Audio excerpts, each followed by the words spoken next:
Come on, dear student. Now we are going to solve the practice number 5.2. First question, expand.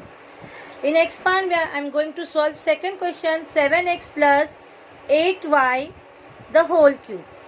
अब देखिए, अभी मैंने आपको whole cube का एक्सपांशन बताया. This was the answer. First term का cube. See here, you remember no? First term का cube and the last term का क्यूब. बीच में दो टर्म आएंगी 3 के साथ. एक फर्स्ट टर्म स्क्वायर में आएंगी और नेक्स्ट टाइम सेकेंड टर्म जो है वो स्क्वायर में आएगी. तो इसी तरह इसी फॉर्मूले का यूज़ हम इस क्वेश्चन पे करेंगे. देखिए, ये है, जब बच्चों आपके पास ऐसे सवाल आए तो आप पहले उसको अपनी सहूलत के लिए आसान कर लें. हमने a प्लस बी क्यूब का फॉर्मूला सीखा है, ये देखिए. तो इस तरह हम इसको पहले लिखेंगे a, it is our a and it's our b. Okay. अब हम अपने फॉर्मूले को रिपीट करेंगे. मैंने कहा आप बोलते जाओगे, बोलते जाना है और करते जाना है आपको. तो what is the formula? a cube is equal to, हम लिखते हैं मैं यहाँ इज इक्वल टू लगा देती हूँ. यहाँ से लिखना शुरू करती हूँ क्योंकि जगह कम हो जाएगी नहीं तो. a क्यूब, तो what is a here? 7x. No, तो I am going to write 7x cube. a cube. उसके बाद या तो आप अपनी सहूलत के लिए यहाँ पे a plus b the whole cube का फॉर्मूला पेंसिल से कहीं साइड में लिख लीजिए. तो क्या है हमारा फॉर्मूला? फर्स्ट टर्म का क्यूब, लास्ट टर्म का क्यूब. ये आसान तरीका मैंने आपको बताया. 3ab, फर्स्ट टर्म को स्क्वायर देंगे. Then again 3ab, second term को स्क्वायर देंगे. अब यहाँ हमने अपनी सहूलत के लिए बताया कि 7x जो है इज़ नथिंग बट a. ये क्या है? a है. तो हमने इसके नीचे a लिखा, यहाँ b लिखा, ताकि हमें इस फॉर्मूले में रखने में आसानी हो. तो मैंने लिखा फर्स्ट टर्म का क्यूब 7x क्यूब प्लस 3, देखो यहाँ पे देखते जाओ, 3ab. तो a क्या है? 7x एंड b क्या है? 8y. Okay. Then again 3a square b, तो हमने इसको स्क्वायर दिया. आगे बढ़ेंगे. Again 3ab square. a क्या है हमारा? 7x. b क्या है? 8y square. And last term का स्क्वायर. लास्ट टर्म क्या है? 8y cube. देखो, a cube plus 3a square b plus 3ab square plus b cube. ये हो गया फॉर्म. इस फॉर्म में आ गया. पेंसिल से लिखा है मैंने, दिखाई देगा ना बच्चों? अब इसको हम एक्सपांड करते हैं. What is the cube of 7? आपको अगर नहीं आता है तो अगर आपको 7 का स्क्वायर मालूम है, 7 का स्क्वायर क्या होता है? 49. अगर स्क्वायर भी नहीं मालूम है तो आपको क्या करना है? उस 7 को 3 टाइम्स मल्टीप्लाई करना है. सी हियर, 7 7 जा 49. इन दोनों को मल्टीप्लाई करने से 49 आया. अब 49 को जब आप 7 से मल्टीप्लाई करोगे तो 7 9 जा, जल्दी बोलो, 7 9 जा 63. 3 लिखा हमने, 6 यहाँ कैरी किया. 7 4 जा 28, 28 एंड 6 34. तो आंसर बिकम 343. हम यहाँ लिखेंगे 343x क्यूब. x क्यूब क्या होगा? x को 3 दफ़ा मल्टीप्लाई करेंगे तो जवाब आएगा x क्यूब. यानी 7x क्यूब का आंसर आया 343. नाउ नेक्स्ट देखो, 7 का स्क्वायर हमें मालूम है, अभी यहाँ किया हमने 49 ना. अब 49 को हमें किससे मल्टीप्लाई करना है? आपको एक रफ कॉलम की ज़रूरत होगी. तो 49 को हमें 3 से मल्टीप्लाई करना है. तो जब हम 49 को 3 से मल्टीप्लाई करते हैं, मैं कहाँ करूँ बच्चों? मैं नीचे कर देती हूँ. 49 को जब हम 3 से मल्टीप्लाई करते हैं तो 7 का स्क्वायर 49, 49 मल्टीप्लाई बाय 3, 3 9 जा 27, 7 here, 2 carry, 3 4 12 and 2 14, 147 हुआ। इन दोनों का मल्टीप्लिकेशन 147 हुआ। अब हमारा काम हुआ नहीं है। देखो इन दोनों ब्रैकेट के बीच में कौन सा साइन होगा, मल्टीप्लाई का।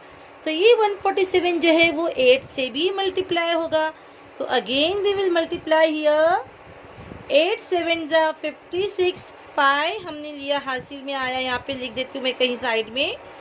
And 8 4 32 and 5 37, 3 carry, 8 1 8 and 3 11। तो it is 1176x square y। Okay, then अब देखिए 8 का स्क्वायर हमें मालूम है, 8 का स्क्वायर होता है 64। तो 64 को हम 7 से मल्टीप्लाई करेंगे, यहीं साइड में कर लेते हैं।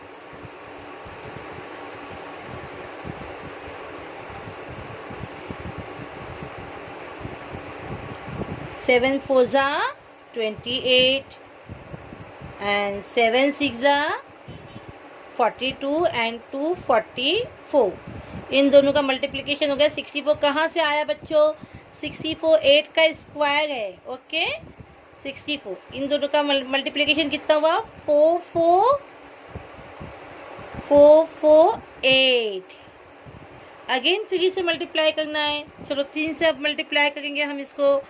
डायरेक्ट लिख लेते 3 8 24 carry 2, 3 4 12, 12 and 2 14, carry 1, 3 4 12 and 1 13, 13x y square.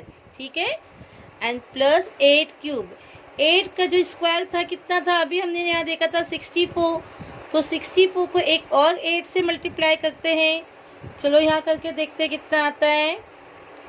64 multiply by 8, 8 4 32, 8 6 48 and 3 51। It is 512 and 512 y cube। Okay, it is our answer। It is our answer। ये फर्स्ट एक्सपांशन था जो हमने किया। अब इसके बाद next one. Now I am going to continue. Question number 8 करने जा रही हूँ मैं अभी आपके लिए। Question is 5x upon y plus y upon 5x cube. ठीक है बच्चों, क्या बताया मैंने आपको, क्या समझाया। अपनी आसानी के लिए इस फर्स्ट टर्म के नीचे लिखेंगे a और इसके नीचे लिखेंगे b। अभी आपको फॉर्मूला याद हो गया होगा। क्या फॉर्मूला था, मैं कितनी बार रिपीट कर रही हूँ, आप भी रिपीट कीजिए तो आपको याद हो जाएगा। फॉर्मूला था a क्यूब, यानी a क्या है हमारा यहाँ पे 5x upon y। It is our a, so we will put cube over here। a cube plus 3a square। a square means 5x upon y square। a square b, b क्या है y upon 5x। ठीक है, तो third term is a cube plus 3a square b plus 3ab square. 3a 5x upon y, b square b है y upon 5x square plus y cube 3 plus second term का cube a cube plus 3a square b plus 3ab square plus b cube. आसान तरीका बताया था मैंने आपको, याद है। फर्स्ट टर्म का क्यूब, लास्ट टर्म का क्यूब, बीच में 2 टर्म आएंगी 3 के साथ, 3ab, पहले a को स्क्वायर देंगे, बाद में b को देंगे। किसी भी तरीके से आप लोग याद रख सकते हो, बोल बोल के लिखिएगा ताकि आपको फॉर्मूला याद हो जाए। चलो 5 का क्यूब, 5 का स्क्वायर है, ये मैंने रफ कॉलम के लिए यहाँ पे जगह छोड़ी है ताकि अच्छे से रफ कॉलम आपको समझ में आ जाए। आप लोग भी यहाँ पे लिखिए रफ कॉलम।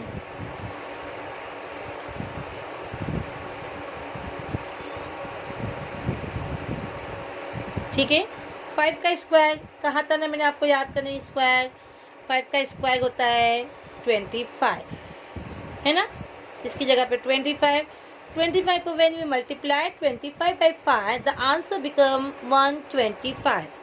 तो this first term I am going to write here 125। देखो x का क्यूब क्या बनेगा, x क्यूब अपॉन y का क्यूब होगा y क्यूब।